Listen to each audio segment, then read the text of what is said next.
Every filmmaker who has tried to adapt the Odyssey faces the same trap.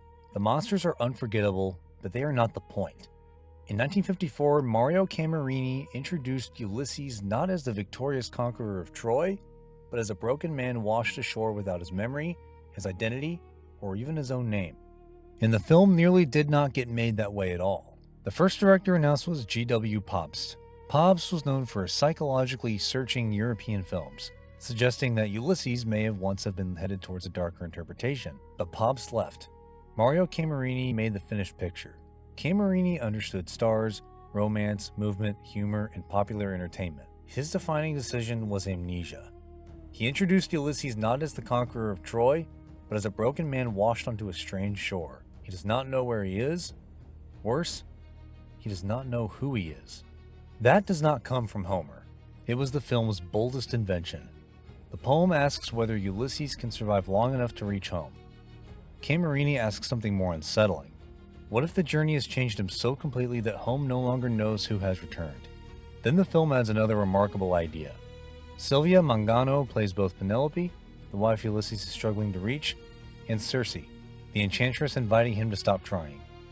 The woman pulling him away from home wears the face of the woman waiting there. The challenge was no longer simply choosing which adventures to include. It was deciding what should hold them together. Ulysses leaves Troy victorious. After 10 years of war, he has helped conquer the city no one believed could fall. By every rule he understands, he should now sail home in triumph. The hard part should be over. Instead, life pulls a fast one on him. The voyage becomes longer and more punishing than the war itself. His companions disappear, his son grows up without him, strangers occupy his house, and Penelope spends years defending a marriage much of Ithaca is declared dead. Ulysses wins the war, but victory does not preserve the life he thought he had won. We imagine that once the battle is over, life will return to normal. But life does not stand still while we are fighting. People change. Families change. Home changes. And sometimes, when we finally return, we discover that we have changed most of all. Has life ever pulled a fast one on you? That question must have carried unusual weight in the 1950s. The audience for Ulysses had survived a world war and entered the uncertainty of the Cold War. They understood the desire to protect home, family, and social order. Homer's Ithaca is a society forgetting its obligations. The suitors want Ulysses' position, wealth, and wife, but none of the duties that made him king. He is returning to a world that has learned to live without him. The production planned to film on Ithaca until the 1953 Ionian earthquake forced those locations to be abandoned. Even the filmmakers could not reach home. Perhaps that was fitting. In this film, home is not merely an island. It is the life Ulysses remembers, and the question of whether he can still belong there. To carry that struggle, Camerini needed an actor who could convince us the same qualities helping Ulysses survive, courage, confidence, and daring, could also become pride, recklessness, and delay. He needed Kirk Douglas. By 1953, Kirk Douglas had built his reputation playing men driven by hunger, anger, ambition, and wounded pride. His performances in Champion, Ace in the Hole, Detective Story, and The Bad and the Beautiful made ambition and self-destruction seem to come from the same place. That made him an ideal Ulysses. Douglas was already a star, but not yet the historical epic icon of the Vikings or Spartacus. Ulysses helped build that image. In 1954 alone, Douglas faced both a giant squid and the Cyclops, first in 20,000 Leagues Under the Sea, and then in Ulysses. But his real value was not physical courage. Douglas made bravery and recklessness look dangerously similar. Ulysses had to appear capable of surviving every danger while remaining partly responsible for how long the journey continued. During the destruction of Troy, his zeal carries him into Neptune's temple. That violation brings the sea god's anger down upon his return. Even victory becomes dangerous when pride refuses to recognize a boundary. Ulysses wants home, but also wants to know what lies beyond the next horizon.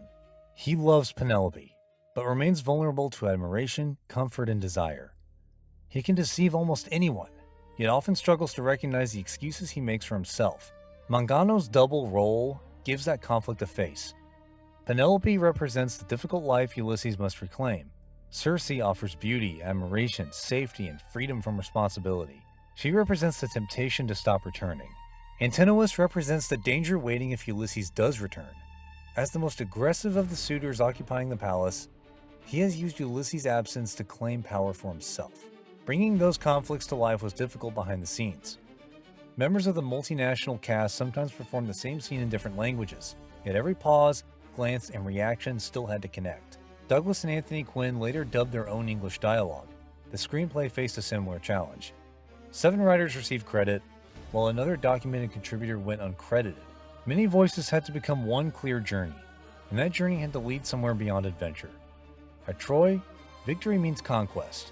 By the end, Ulysses must discover that conquest is not enough. When Ulysses washes ashore among the Phaeacians, every visible sign of power is gone. No army, no ship, no reputation, not even his name. As his memories return, they reveal a pattern. Ulysses survives because he is clever, daring, and unwilling to surrender. But those same qualities repeatedly place him, and everyone around him, in danger. Nowhere is that clearer than in the cave of the Cyclops. The filmmakers planned an experimental process capable of producing both three-dimensional and conventional versions. The film was never released in 3D, but imagine a 35-foot Cyclops reaching toward the audience in 1954. Its mechanical limbs were operated by wires and bellows. The effect may show its age, the imbalance of power does not. Ulysses cannot defeat the Cyclops through strength, so he uses deception. He calls himself Nobody, blinds the giant, and escapes beneath the animals leaving the cave. For a moment, intelligence defeats brute force. In Homer, pride turns the Cyclops' escape into a new disaster. After blaming Polyphemus, Odysseus reveals his real name, allowing the Cyclops to call upon Poseidon for revenge. The 1954 film changes the source of that danger. Poseidon already holds a grudge because Ulysses destroyed his temple during the sack of Troy. Cassandra warns that the sea god will punish him, and the voyage home becomes the price of that reckless victory. Different incidents, but the same weakness. Ulysses' intelligence helps him win. His pride makes victory more costly. But the weakness remains. Cleverness saves him from a monster. Pride almost turns victory into another defeat, but the next danger does not come roaring after him. The Cyclops is dangerous because Ulysses wants to escape. Circe is dangerous because part of him wants to stay. She tests something more difficult than courage, whether an imperfect home is still worth returning to. She does not force him to remain. She makes remaining feel reasonable. But the consequences would not disappear. They would simply belong to someone else. If Ulysses chose comfort, Penelope would face the suitors alone. Telemachus would remain threatened, and Ithaca would continue collapsing under men who wanted power without responsibility. Circe offers peace purchased with other people's suffering. Comfort nearly becomes abandonment. And while Ulysses forgets time, time moves relentlessly in Ithaca. Every day he delays makes the suitors' claim stronger. When a man disappears long enough, other people begin writing the ending to his story. By the time Ulysses returns, his family has built a life around his absence. He enters his palace disguised. The conqueror of Troy returns as a stranger. By 1954, millions of Second World War veterans had been home for nearly a decade. Did some recognize something in Ulysses? The warrior who survived the battle, only to discover that coming home was a struggle of its own? What do you think? Then comes the bow. The suitors want the king's wealth, wife, and authority. But none can command the king's weapon. The stranger can. Ulysses does not announce who he is. He proves it. The bow recognizes him before the palace does. The homecoming erupts into violence. At Troy, Ulysses fought to destroy another man's city. At Ithaca, he fights to reclaim his own. The arrows remove the suitors, but cannot restore the lost years. Ulysses has proven he is still the warrior who left for Troy, not that he is still Penelope's husband. The Cyclops can be defeated with cunning, the suitors can be defeated with force, but Penelope cannot be conquered. She must recognize him. And recognition will require something no weapon can provide. Before the film could reach that quiet emotional victory, its creators had to survive a gamble nearly as ambitious as the story itself. Italian producers Carlo Ponti and Dino De Laurentiis combined European crews and locations, American distribution money, and international stars. Paramount advanced $500,000 for Western Hemisphere distribution rights. The studio had Mediterranean coastlines, Technicolor, storms, palace sets, crowds, and a mechanical Cyclops to sell. Harold Rawson, cinematographer of Wizard of Oz, photographed antiquity through the glamour of the 1950s. Audiences responded. The film became a major success in Italy and helped point toward the sword and sandal boom later in the decade. But American audiences saw a substantially shorter voyage. The Italian language version ran about 130 minutes. The American release ran about 104. The surviving record does not reveal everything removed or who ordered every cut, but the lost time matters. The shorter version preserved the Cyclops, Circe, the bow, and the slaughter of the suitors. What it reduced was the space between them, and that space is where separate adventures begin to feel like transformation. American audiences could still see what Ulysses defeated. They had less time to feel what each victory cost him.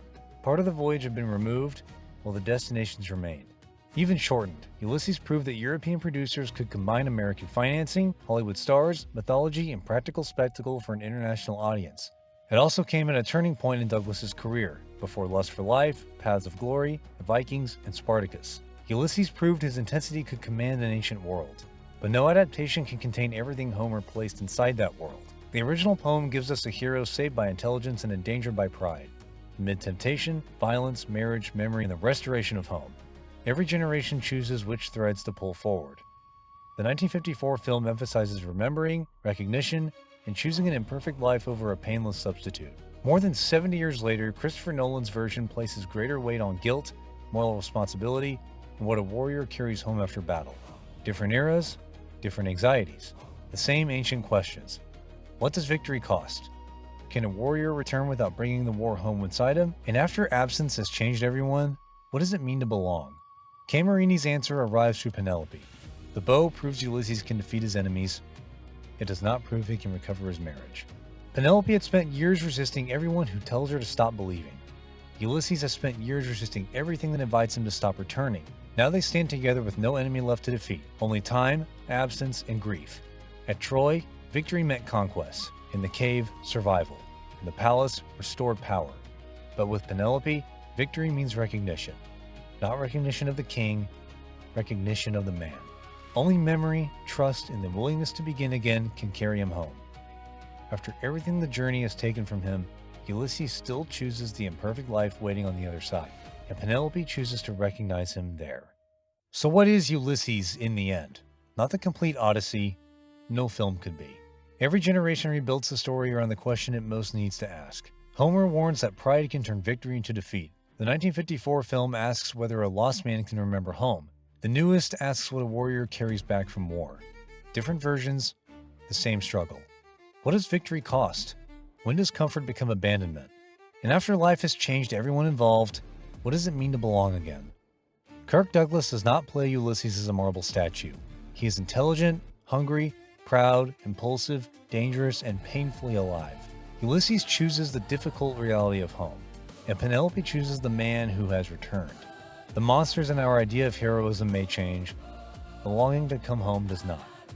So tell me, which Ulysses speaks most clearly to you?